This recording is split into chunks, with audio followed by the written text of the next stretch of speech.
ang 101.1 Yes FM Balitang mga yes friend, mag-ingat na naman dahil merong bagong modus ang mga kawatan, no? Dahil sa San Jose del Monte, Bulacan, Martian, mga yes friend. Ano? Merong nanakawan ng cellphone at ang biktima ay 13 years old na estudyante. So ang gagawin, mga yes friend, itong kawatan, tong magnanakaw, susundan yung bibiktimahin, yung nanakawan. Pagkatapos, gigit-gitin. Okay? Palilibutan at aapakan ang paa ng biktima. Ha? Aapakan yung paa? Oo, para ma-distract, no? Siyempre, masakit-sakit yun. So, ang gagawin mo, titingin ka sa paa mo. Hindi mo alam na meron na palang dinudukot yung kawatan sa bulsa. At yan nga ang nangyari, mga yes friends, sa isang estudyante diyan sa may San Jose del Monte, Bulacan. Nung nalaman ng estudyante na nawawala na yung cellphone niya, napatakbo, no? Yung mga kawatan, tapos hinabol din ng mga estudyante. At buti na lang talagang, nahuli! Yan! Buti na lang talagang naku naman!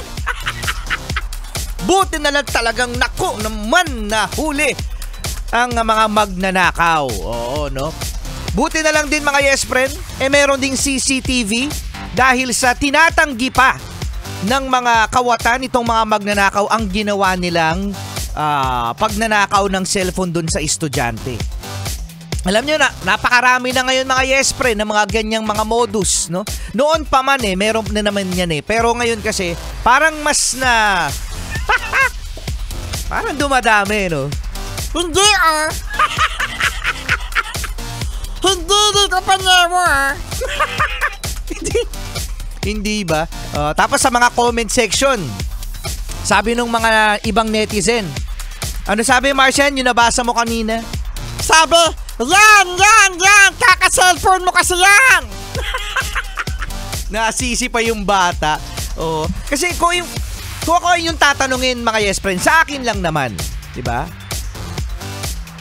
Hindi natin maiiwasan ang mag-cellphone. Hindi talaga. Tsaka bakit mo sisisihin? Yung mga nagse-cellphone sa daan, di ba? Mag-ingat, yes, andyan. Pero alam mo, mga yes friend, karapatan natin mag-cellphone sa daan. Bakit yung kami sisisihin na magse-cellphone? Di ba yung sinasabi, yan kasi nilabas mo yung cellphone mo. Hindi ba pwedeng, yan kasi may magnanakaw? Iba na mindset ngayon, mga yes friend, ano? Yung biktima na yung sisisihin mo, yan kasi nagse-cellphone ka, kaya ka nanakawan. Di ba pwedeng yung magnanakaw? Oo. Yung magnanakaw yung sisihin. Iba na talaga panahon ngayon, mga yes friend, ano?